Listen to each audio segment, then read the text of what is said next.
할렐루야. 이 저녁 예배를 사모하고 또한 하나님께서 주시는 은혜를 기대하는 마음으로 성전에 나오신 여러분, 주님의 이름으로 환영합니다. 또한 형편을 따라 가정에서 예배하시는 성도님들께도 동일한 은혜가 있으시기를 바랍니다. 얼마 전 인기리에 방영되고 그래서 최고 시청률 37%를 기록하여 종영한 TV 드라마가 있습니다. 주말에 하는 드라마라서 저도 가끔 보게 되었는데 오랜만에 자극적이지 않은 아주 따뜻한 가족 이야기여서 더 인기가 있었던 그런 드라마였습니다. 좌충우돌하는 파란만장한 송가네의 이야기를 담은 드라마 한번 다녀왔습니다입니다.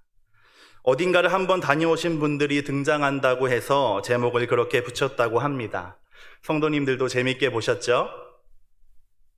그런데 요즘 사람들은 말을 줄이기를 좋아하다 보니 이 제목마저도 길다고 하며 세 글자로 줄였다고 합니다. 무엇인지 아시나요? 바로 한다다입니다. 나중에는 본래 드라마의 제목보다 이 세 글자가 원래 제목인 것처럼 불려졌습니다.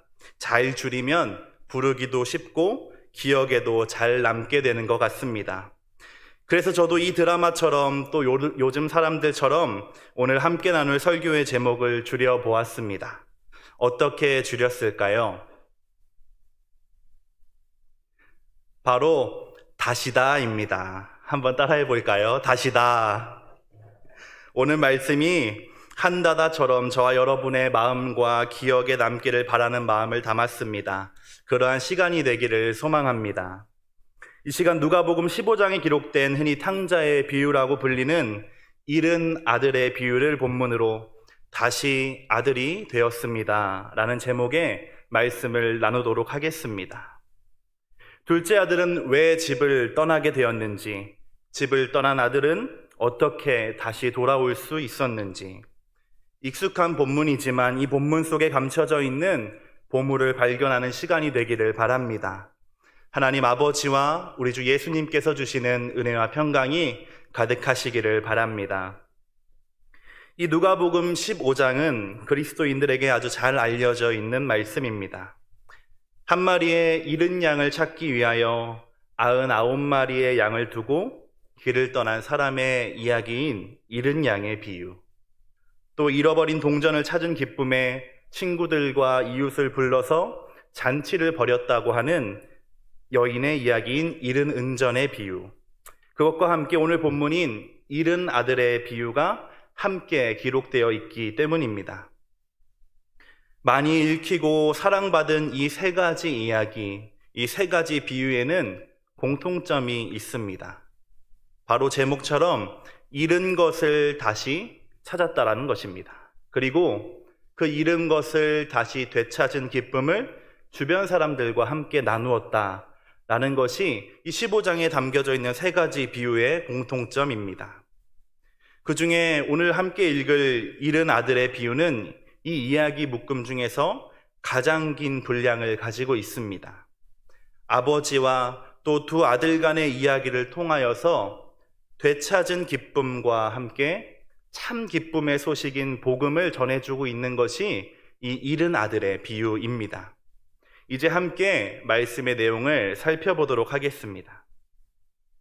한 사람이 있었습니다. 집안의 일을 봐주는 하인과 종들을 거느리고 있는 것으로 보아 그 동네에서 제법 잘 나가는 사람이었던 것 같습니다. 이 사람에게는 장성한 2명의 아들이 있었습니다. 그런데 어느 날 그중 하나인 둘째 아들이 아버지를 찾아와서 이렇게 말했습니다. 아버지, 어차피 돌아가시면 저에게 재산 물려주실 텐데 미리 좀 주시죠. 설교이기 때문에 제가 차분하고 또 점잖게 말씀드렸지만 이 내용만 미루어 본다면 이 대화의 분위기는 결코 차분하지 않았다는 것을 우리는 쉽게 상상할 수가 있습니다. 왜인지 모르게 아들의 복장과 머리 스타일이 불량했을 것 같습니다. 주머니에 손을 넣고 짝다리를 짚으며 얘기했을 것처럼 보입니다. 어쩌면 한쪽으로는 껌을 질겅질겅 씹으면서 아버지에게 얘기했을 것 같습니다. 이 말을 듣고 있는 아버지, 침착한 척 하고 있지만 어느새 얼굴은 붉게 달아오르고 머릿속에는 수많은 생각들이 지나갑니다. 어쩌면 이놈 저놈 이것은 기본에 새끼밥은 잘 먹었는지 옆집 강아지는 잘 지냈는지를 물으며 각종 육두 문자와 고성이 오가는 아주 한바탕 소란이 벌어졌을지 모르는 일입니다. 하지만 결국 자식 이기는 부모 없다는 옛말이 이 순간에도 또 들어맞고 말았습니다. 아버지가 한 발 물러났습니다. 주는 김에 나머지 재산도 함께 정리하여 첫째 아들에게 줄 것도 남겨두었습니다. 이제 둘째 아들은 아버지로부터 원하던 재산을 받았습니다. 이제 신속하게 행동합니다. 당시에는 아버지가 물려주는 유산이라고 하는 것이 대부분 토지, 부동산이었다고 합니다. 그래서 돈으로 바꾸는 과정이 필요했습니다. 둘째 아들은 아버지가 쥐어준 땅 문서를 손에 들고 부동산이라는 부동산은 다 찾아 돌아다녔습니다. 받은 유산에 전부 금매라는 딱지를 붙이고 빨리 처분하기를 바랐던 것입니다. 아버지가 피땀 흘려서 모은 목숨과 같은 재산이 한순간에 순식간에 처분되고 말았습니다. 성경은 이 시간이 불과 며칠밖에 걸리지 않았다, 그렇게 기록하고 있습니다. 둘째 아들은 뒤도 돌아보지 않았다는 이야기입니다. 그 재산이 어떤 재산이었던 건 간에 둘째는 현금으로 만든 재산을 들고 아주 가벼운 발걸음으로 먼 나라, 타국으로 떠나버립니다. 자신이 떠난 집은 어떻게 되었을지, 평생을 친척들과 같은 동네에 살았을 아버지가 이제 얼마나 곤란한 상황에 처하게 됐을지는 상관이 없었습니다. 내가 원하고 내가 필요한 것을 받았으니 이제는 자신이 원하는 대로 제멋대로 지낼 생각에 가슴이 두근대기만 할 뿐이었습니다. 그렇게 도착한 타국의 둘째는 신나게 먹고 마시면서 자유를 만끽했습니다. 사나이로 태어나서 한번 사는 인생, 풍류를 즐기며 신명나고 기깔나게 한번 살아야 한다면서 매일매일을 보냈습니다. 요즘 말로 욜로라고 외치면서 지냈던 것입니다. 이 둘째 아들은 아버지 곁을 떠나면, 아버지만 없으면 모든 것이 자유롭고 모든 것이 행복할 줄 알았습니다. 이 지긋지긋하고 답답한 동네만 벗어나면 자신에게도 봄날이 찾아올 것이라고 믿었던 것입니다. 이런 생각을 떠올린 자신이 아주 대단하고 자랑스럽기까지 했습니다. 그러나 손에 쥔 모래가 순식간에 빠져나가는 것처럼 말 한마디로 얻었던 아버지의 재산은 순식간에 연기처럼 사라지고 말았습니다. 엎친 데 겹친 격으로 그 나라에 큰 흉년이 찾아왔습니다. 돈을 펑펑 써댈 때에는 주변에 친구들이 가득했는데 이제는 그 사람들을 찾아볼 수가 없었습니다. 아무 연고도 없는 이국에서 선뜻 나서서 그를 도와줄 사람이 없었습니다. 가진 돈마저 모두 써버려서 남은 것이 하나도 없게 된 둘째는 아무 힘도 없고 가치도 없는 이방인일 뿐이었습니다. 겨우겨우 어떤 사람의 집에 얹혀 살게 되었는데 그 대가로는 돼지를 돌보아야 했습니다. 이런 상황을 아주 잘 표현해주는 말이 있습니다. 집 나가면 고생이다. 요즘엔 여기에 접두어 개를 붙여서 이렇게 말한다고 합니다. 집 나가면 개 고생이다.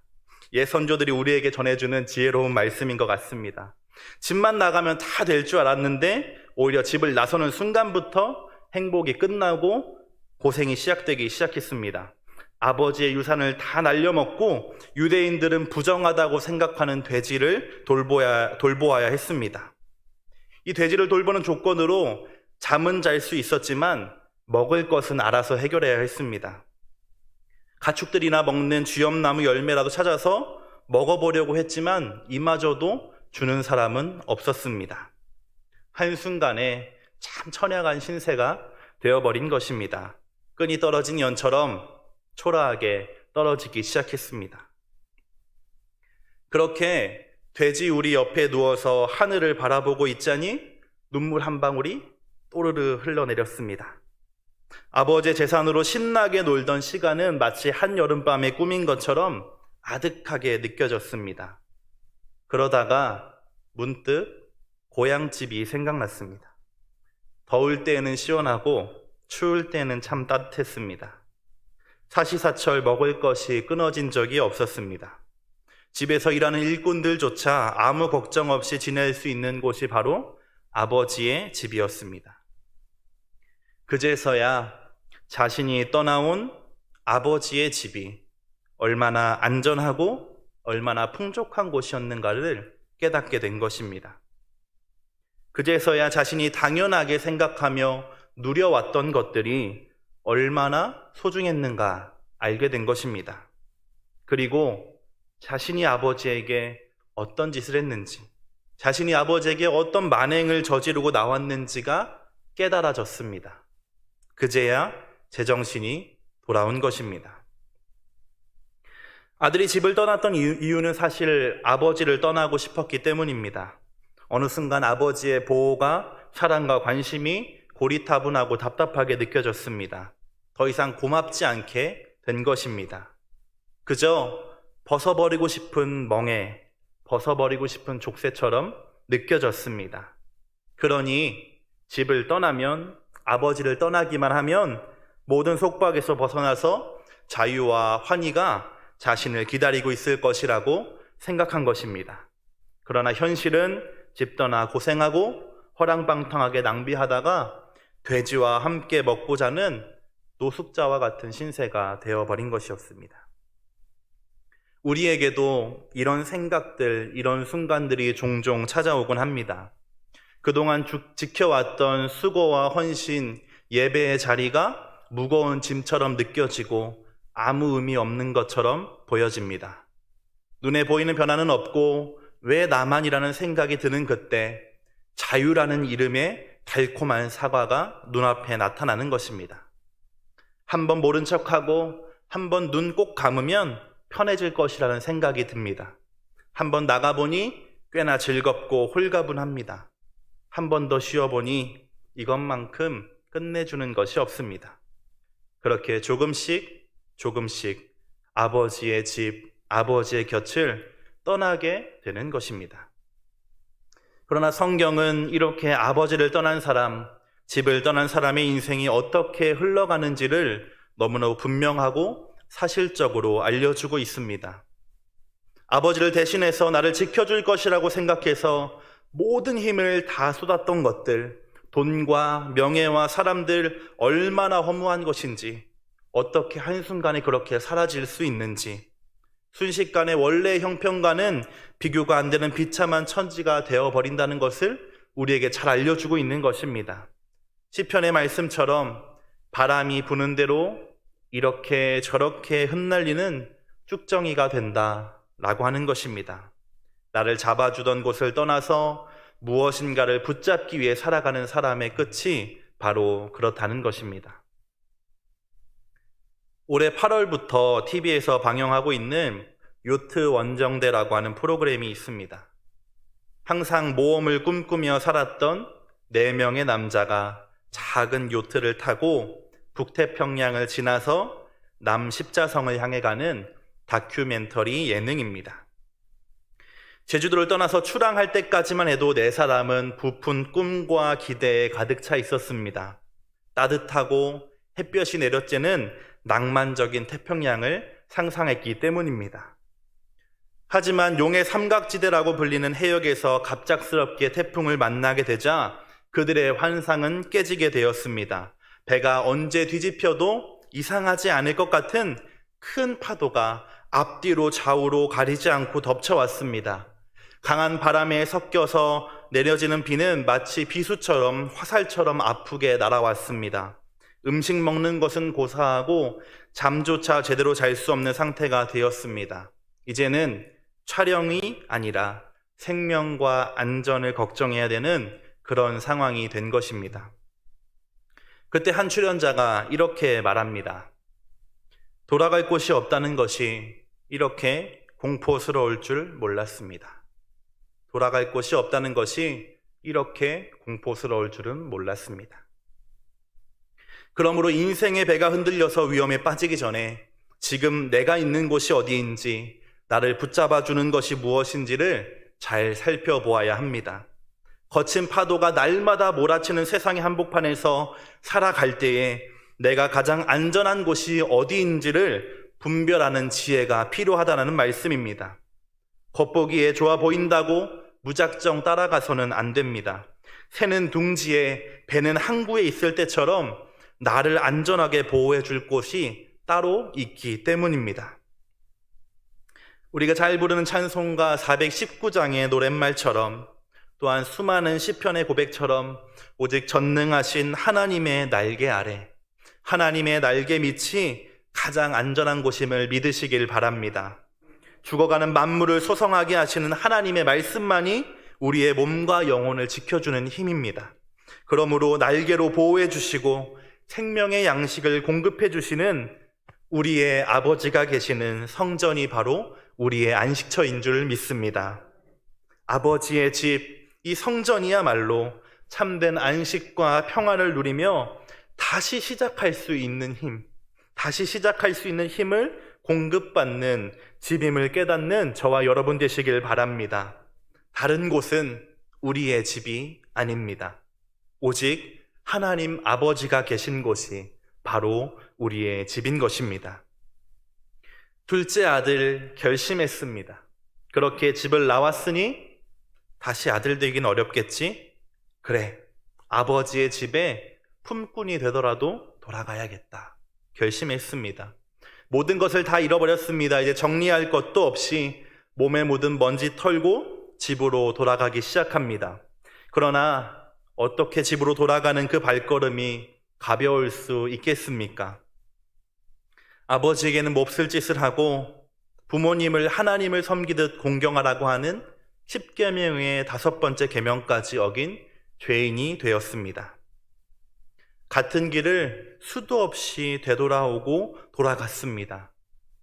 이제 저 멀리 마을의 그림자가 보이기 시작하자 덜컥 두려움이 찾아오기도 했습니다.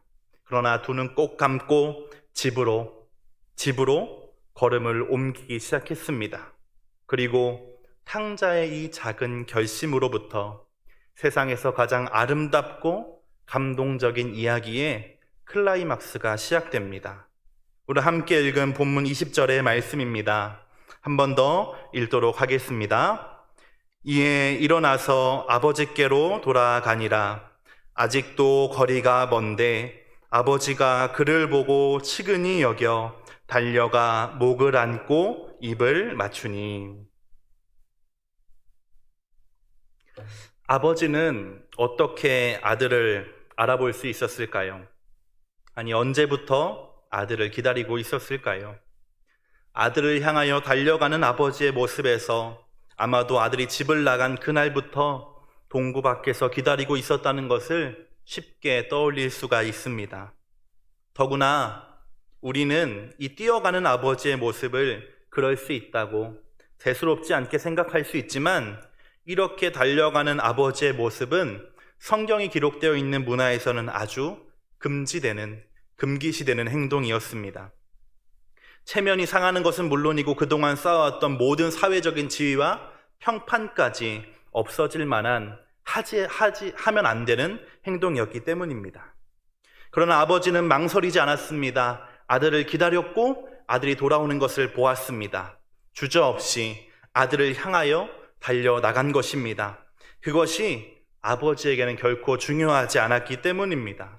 다 큰 아들을 끌어안고 입을 맞추고 눈, 코, 입, 팔다리가 제대로 달려있는지 살펴보다가 두 사람의 눈이 마주쳤습니다.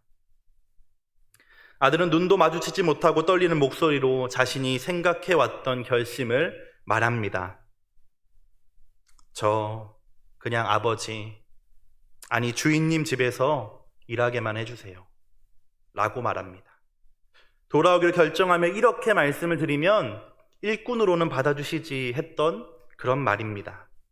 그러나 아버지의 생각은 아들과 결코 같지 않았습니다. 아버지가 이제 하는 행동은 아들의 모든 예상을 비켜나갑니다. 아버지는 마치 아들의 말을 듣지 못한 것처럼 종들을 불러서 몇 가지를 지시합니다. 이 내용이 아주 흥미롭습니다. 가장 좋은 옷으로 갈아입히고 손에는 가락지를 끼우고 발에는 신발을 신겨주어라 라고 했습니다. 가장 좋은 옷, 최고의 옷이라는 뜻입니다. 아시는 것처럼 옷이라는 것은 신분을 의미합니다. 돼지를 치며 돼지와 뒹구는 동안 헤어지고 더러워진 옷은 자신이 가축과 별반 다르지 않은 존재라는 뜻이 되었습니다. 그러나 그 옷을 벗고 아버지가 입혀주시는 옷으로 갈아입는 순간 이방인이었고 고아와 같았던 신분은 벗겨지고 다시 아들이 된 것입니다. 손에 끼워준 가락지는 집을 떠나 남이 되었던 아들이 다시 온전한 상속자가 되었다는 뜻입니다. 발에 신겨준 신발은 자유를 상징합니다. 그가 자신의 생각처럼 품삯을 밟는 일꾼이 아니라 아버지 안에서 자유함을 누리는 자유인이 되었다라는 것입니다. 아버지의 이 행동이 옷을 갈아입히고 반지를 끼워주고 신발을 신겨준 이 행동이 탕자를 다시 아버지의 아들이 되게 했습니다. 아버지는 종들에게 또 명령합니다. 살찐 송아지를 잡아서 잔치를 벌이자. 내 아들이 다시 돌아왔음을, 다시 나의 아들이 되었음을 온 동네에 알려야겠다. 이 사실을 사람들에게 무엇보다 돌아와 걱정하고 있는 아들에게 선포해주고 있는 것입니다. 너는 내 아들, 너는 내 딸이란다. 내가 다시 아들이 되다니 그저 먹여주고 재워주는 것만으로도 만족했을 텐데 다시 아버지의 아들이 되었구나. 아들은 상상도 해보지 못한 일이 벌어졌습니다. 한순간에 다시 아들이 된 것입니다. 무엇이 이 아들을, 파렴치한 페류나를 아버지의 사랑하는, 아버지의 사랑을 받는 아들이 되게 했을까요? 모든 것을 낭비하고 탕진한 사람의 이야기라고 해서 탕자의 비유라고 불리는 이 본문에는 자세히 살펴보면 또 한 명의 낭비꾼, 또 한 명의 탕인이 있음을 알 수 있습니다. 원하는 것을 얻기 위해 물불을 가리지 않고 자신의 가진 모든 것을 쏟아부은 사람입니다. 그토록 원하던 것을 찾았기 때문에 자신이 그동안 들인 공과 시간을 전혀 아까워하지 않은 인물입니다. 자신의 모든 것을 다 팔아서 보화를 건졌던 사람처럼 돌아온 아들을 위하여 자신의 사회적인 지위와 평판, 재산, 서운한 마음까지 모두 낭비해버린 사람, 바로 탕자의 아버지입니다. 탕자와 아버지의 낭비는 모두 사람들의 손가락질을 받기에 충분한 일이었습니다. 탕자의 낭비는 아무 소득도 없이 그저 시간과 돈을 허공에 뿌린 의미 없는 행동에 지나지 않았습니다. 잠시간에는 기쁨과 만족이 있었지만 내가 가졌던 것이 얼마나 소중한지 모르고 다 써버려 남은 것은 아무것도 없었습니다. 아버지의 낭비도 마찬가지입니다. 중년은 넘었을 지긋한 나이의 아저씨가 채통을 지키지 못하고 뛰어다녔습니다. 아버지에게 미리 유산이나 달라는 소리를 했던 아들에게는 좋은 옷을 입혀주었습니다. 남들이 보기에는 바보 같고 아무 의미 없는 행동이었습니다. 그러나 아버지의 낭비는, 아들을 위해 모든 것을 내다버린 아버지의 탕진은 죽었던 아들을 다시 살아나게 했습니다. 고아가 되었던 아들을 다시 정식 상속자의 자리로 돌려놓았습니다. 깨어졌던 부자 관계를 되돌렸고 온 동네의 기쁨의 잔치가 되었습니다. 아버지가 모든 것을 부어서 낭비했기 때문입니다. 무엇이, 어떤 것이 이 탕자를 다시 아들이 되게 했습니까? 며칠이 지났는지 알 수도 없는 날들을 마을 어귀에서 보낸 아버지의 정성 때문입니다. 자신의 체면보다는 아들의 귀환을 기뻐한 아버지의 마음 때문입니다. 무엇보다 모든 것을 아낌없이 내어준 아버지의 사랑 때문인 것입니다. 이 아버지는 오늘 우리에게도 동일한 정성과 사랑과 마음으로 찾아오십니다. 아멘. 우리를 위하여 낭비꾼 탕인이 될 준비가 되신 것입니다. 넘치는 사랑을 감당할 수가 없어서 독생하신 아들 예수님을 내어주셨습니다. 그 사랑 덕분에 죄와 사망에서 구원받게 되었습니다. 이제는 그 은혜로 말미암아 예수로 옷 입은 사람, 예수님의 의로움으로 옷 입은 사람은 더 이상 고아가 아니며 나그네도 아니고 이방인도 아닙니다. 하나님의 온전한 상속자가 된 것입니다. 그리고 이 사랑이 떠나서는 안 되는 아버지의 집이며 되돌아오기 위해서 반드시 기억해야 하는 아버지 집의 주소입니다. 사랑하는 성도 여러분, 하나님의 사랑 안에 거하시길 바랍니다. 그 사랑을 누리며 지내시기를 바랍니다. 그 사랑을 의지하여 하나님의 따님처럼, 하나님의 아드님처럼 자녀답게 살아가는 저와 여러분 되시기를 바랍니다. 오늘도 낭비하듯이 우리에게 부어주시는 하나님의 사랑이 믿어지고 깨달아지는 은혜가 있기를 바랍니다. 그리고 혹여나 여러 가지 사정으로 집을 떠나게 되어 돌아올 길을 찾아야 하는 순간이 온다면 변함없이 신실하신 하나님 아버지의 사랑을 기억하여 돌아오시기를 바랍니다.